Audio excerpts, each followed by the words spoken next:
madaxweynaha dalka Turkiga Recep Tayyip Erdogan ayaa gaaray magaalada Samarkanda ee caasimadda dalka Uzbekistan oo uu ka furmay shir madaxeedka sagaalaad ee ururka dowladaha Turkiga. Erdogan waxaa garoonka diyaaradaha ku soo dhaweeyay ra'iisul wasaaraha dalka Uzbekistan Abdullah Aripov. madaxweyne Erdogan waxaa safarkiisa ku weheliya wasiirada dhaqanka iyo dalxiiska iyo wasiirka difaaca Hulusi Akar. Erdogan ayaa ka qayb galaya shir madaxeedka ururka ay ku midaysan yihiin dowladaha Turkiga, waxayna wadamadani shirkan go'aamo muhiim ah uga qaadan doonaan dhismaha aragtida ururka dowladaha Turkiga iyo khariidadooda tubta.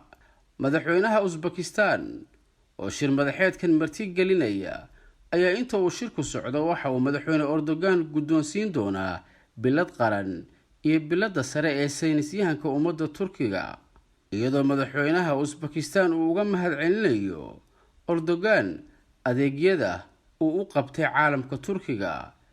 sida lagu sheegay bayaan laga soo saaray shir madaxeedkan, Erdogan ayaa sheegay in shir madaxeedka wadamada Turkiga sanadkan ciwaan looga dhigay waa cusub iyo ilbaxnimooyinka Turkiga, loona jihaysan yahay horumar iyo barwaaqo guud.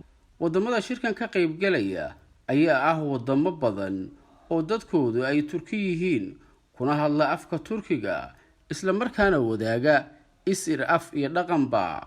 wadamada ku bahaysan ururka wadamada Turkiga waxaa ka mid ah Azerbaijan, Kazakhstan, Qubrusta aan la aqoonsanayn, Kyrgyzstan, Turkiga, Uzbekistan iyo Turkmanistan.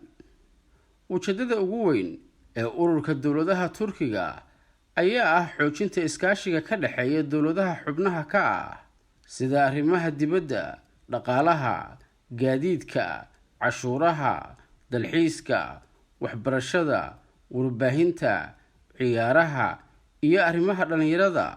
waxaa kale oo ay ujeedadu tahay inay ballaariyaan dhinacyada iskaashiga caalamiga ah ee dunida Islaamka iyo dalalka bariga dhexe iyo gobolka. dowladaha xubnaha ka ah ururka dowladaha Turkiga ayaa doonaya inay abuuraan aag dhaqaale oo wadajir ah iyagoo samaysanaya bangi horumarineed si ay u dardargeliyaan shaqada wadajirka ah ee mashaariicda kaabayaasha dhanka militariga si ay u muujiyaan cududooda midaysan iyo saameyntooda dunida. sidoo kale dowladaha Turkiga ayaa doonaya inay isdhaafsadaan khibrado ciidan iyagoo wada sameyn doona dhoolatusyo wadajir ah isla markaana gaaraya heshiisyo ay hub ku kala iibsanayaan.